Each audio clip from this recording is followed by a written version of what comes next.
नमस्कार, जय Hind. GMK study GK YouTube channel में आप सभी का स्वागत है। रोज़ हम आपके लिए जीके की प्रैक्टिस कराते हैं। आप भी प्रैक्टिस कीजिए और देखिए कितने प्रश्न सही होते हैं। चलो शुरू करते हैं। अभी तक आपने चैनल को सब्सक्राइब नहीं किया है तो प्लीज़ सब्सक्राइब कर लें और प्लीज़ वीडियो को लाइक ज़रूर करें। तो प्रश्न शुरू करते हैं। प्रश्न है, किस प्रधानमंत्री के कार्यकाल के दौरान दो उप प्रधानमंत्री एक साथ नियुक्त हुए थे? किस प्रधानमंत्री के कार्यकाल के दौरान दो उप प्रधानमंत्री एक साथ नियुक्त हुए थे? ऑप्शन ए है जवाहरलाल नेहरू, बी है इंदिरा गांधी, सी है मोरारजी देसाई और डी है वीपी सिंह। तो सही उत्तर है ऑप्शन सी, मोरारजी देसाई। मोरारजी देसाई प्रधानमंत्री के कार्यकाल के दौरान दो उप प्रधानमंत्री एक साथ नियुक्त हुए थे। अगला प्रश्न, भारत के किस राष्ट्रपति ने पूर्व में लोकसभा अध्यक्ष का पद भी संभाला था? भारत के किस राष्ट्रपति ने पूर्व में लोकसभा अध्यक्ष का पद भी संभाला था? ऑप्शन ए ज्ञानी जेल सिंह, बी वी गिरी, सी नीलम संजीव रेड्डी और डी जाकिर हुसैन। सही उत्तर है ऑप्शन सी, नीलम संजीव रेड्डी। नीलम संजीव रेड्डी ने पूर्व में लोकसभा अध्यक्ष का पद संभाला था, जब भारत के राष्ट्रपति के पूर्व में। अगला प्रश्न,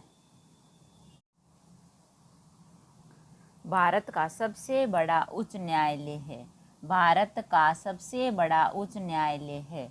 ऑप्शन ए मद्रास उच्च न्यायालय, बी कलकत्ता उच्च न्यायालय, सी इलाहाबाद उच्च न्यायालय और डी मुंबई उच्च न्यायालय। सही उत्तर है ऑप्शन सी, इलाहाबाद उच्च न्यायालय। भारत का सबसे बड़ा उच्च न्यायालय इलाहाबाद उच्च न्यायालय है। अगला प्रश्न, भारत की राजभाषा है? भारत की राजभाषा है? ऑप्शन ए हिंदी, बी अंग्रेजी, सी हिंदी व अंग्रेजी और डी इनमें से कोई नहीं। सही उत्तर है ऑप्शन ए हिंदी। भारत की राजभाषा हिंदी है। अगला प्रश्न, किस भाषा को किसी राज्य की राजभाषा के रूप में अंगीकार करने का अधिकार किसे है? किसी भाषा को किसी राज्य की राजभाषा के रूप में अंगीकार करने का अधिकार किसे है? ऑप्शन ए राष्ट्रपति को, बी संसद को और सी राज्य विधानमंडल को, डी राजभाषा आयोग को।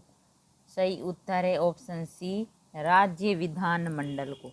किसी भाषा को किसी राज्य की राजभाषा के रूप में अंगीकार करने का अधिकार राज्य विधानमंडल को है। अगला प्रश्न, राष्ट्रीय राजधानी क्षेत्र दिल्ली के प्रशासक को क्या कहा जाता है? राष्ट्रीय राजधानी क्षेत्र दिल्ली के प्रशासक को क्या कहा जाता है? ऑप्शन ए प्रशासक, बी राज्यपाल, सी उपराज्यपाल और डी मुख्य सचिव। सही उत्तर है ऑप्शन सी, उपराज्यपाल। राष्ट्रीय राजधानी क्षेत्र दिल्ली के प्रशासक को उपराज्यपाल कहा जाता है। अगला प्रश्न, 73वां संवैधानिक संशोधन का संबंध किससे है? 73वां संवैधानिक संशोधन का संबंध किससे है? ऑप्शन ए मुद्रा विनिमय से, बी भारतीय रिजर्व बैंक से, सी पंचायती राज से और डी वित्त आयोग से। सही उत्तर है ऑप्शन सी, पंचायती राज से। 73वां संवैधानिक संशोधन का संबंध पंचायती राज से है। अगला प्रश्न, बलवंत राय मेहता समिति का गठन किस वर्ष किया गया? बलवंत राय मेहता समिति का गठन किस वर्ष किया गया? ऑप्शन ए 1953 ईस्वी में, बी 1954 ईस्वी में, सी 1955 ईस्वी में और डी 1957 ईस्वी में। सही उत्तर है ऑप्शन डी, 1957 ईस्वी में। बलवंत राय मेहता समिति का गठन 1957 ईस्वी में किया गया था। अगला प्रश्न, किस राज्य को अत्यधिक कुपोषण के कारण भारत का इथोपिया कहा जाता है? किस राज्य को अत्यधिक कुपोषण के कारण भारत का इथोपिया कहा जाता है? Option A Bihar, B Madhya Pradesh, सी झारखंड और डी उड़ीसा। सही उत्तर है ऑप्शन बी मध्य प्रदेश। मध्य प्रदेश राज्य को अत्यधिक कुपोषण के कारण भारत का इथोपिया कहा जाता है। अगला प्रश्न, भारत की राष्ट्रीय आय में सर्वाधिक योगदान है। भारत की राष्ट्रीय आय में सर्वाधिक योगदान है। ऑप्शन ए कृषि क्षेत्र का, बी विनिर्माण क्षेत्र का, सी व्यापार क्षेत्र का और डी बैंकिंग क्षेत्र का। सही उत्तर है ऑप्शन बी विनिर्माण क्षेत्र का। भारत की राष्ट्रीय आय में सर्वाधिक योगदान विनिर्माण क्षेत्र का है। अगला प्रश्न, पहली औद्योगिक क्रांति किस देश में हुई थी? पहली औद्योगिक क्रांति किस देश में हुई थी? ऑप्शन ए जर्मनी में, बी फ्रांस में, सी अमेरिका में और डी ग्रेट ब्रिटेन। तो सही उत्तर है ऑप्शन डी ग्रेट ब्रिटेन में। पहली औद्योगिक क्रांति ग्रेट ब्रिटेन यानी इंग्लैंड में, इंग्लैंड देश में हुई थी। अगला प्रश्न,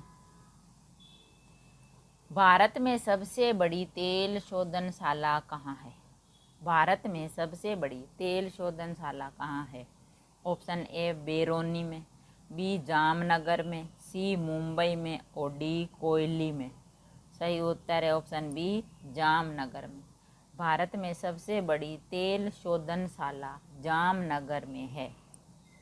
अगला प्रश्न, भारत में सिंचाई का सर्वप्रथम स्रोत है। भारत में सिंचाई का सर्वप्रथम स्रोत है। ऑप्शन ए नहरें, बी तालाब, सी कुआं व नलकूप और डी अन्य स्रोत। सही उत्तर है ऑप्शन सी कुआं व नलकूप। भारत में सिंचाई का सर्वप्रथम स्रोत कुआं और नलकूप है। अगला प्रश्न, भारत में गन्ने का सर्वाधिक उत्पादन करने वाला राज्य है। भारत में गन्ने का सर्वाधिक उत्पादन करने वाला राज्य है। Option A Bihar, B Punjab, C Maharashtra और डी उत्तर प्रदेश। सही उत्तर है ऑप्शन डी उत्तर प्रदेश। भारत में गन्ने का सर्वाधिक उत्पादन करने वाला राज्य उत्तर प्रदेश है। अगला प्रश्न, भारत में मसालों का सर्वाधिक उत्पादन कहाँ होता है? भारत में मसालों का सर्वाधिक उत्पादन कहाँ होता है? ऑप्शन ए केरल में, बी कर्नाटक में, सी तमिलनाडु में और डी मध्य प्रदेश में। सही उत्तर है ऑप्शन डी मध्य प्रदेश में। भारत में मसालों का सर्वाधिक उत्पादन मध्य प्रदेश में होता है। अगला प्रश्न, भारत में सर्वप्रथम रेल लाइन का निर्माण कहाँ हुआ था? भारत में प्रथम रेलवे लाइन का निर्माण कहाँ हुआ था? ऑप्शन ए मुंबई और ठाणे के बीच, बी हावड़ा और श्रीरामपुर के बीच, सी चेन्नई और गुंटूर के बीच और डी दिल्ली और आगरा के बीच। सही उत्तर है ऑप्शन ए मुंबई और ठाणे के बीच। भारत में प्रथम रेलवे लाइन का निर्माण मुंबई और ठाणे के बीच हुआ था। अगला प्रश्न, भारतीय अर्थव्यवस्था की गति देने वाला परिवहन का मुख्य साधन क्या है? भारतीय अर्थव्यवस्था को गति देने वाला परिवहन का मुख्य साधन क्या है?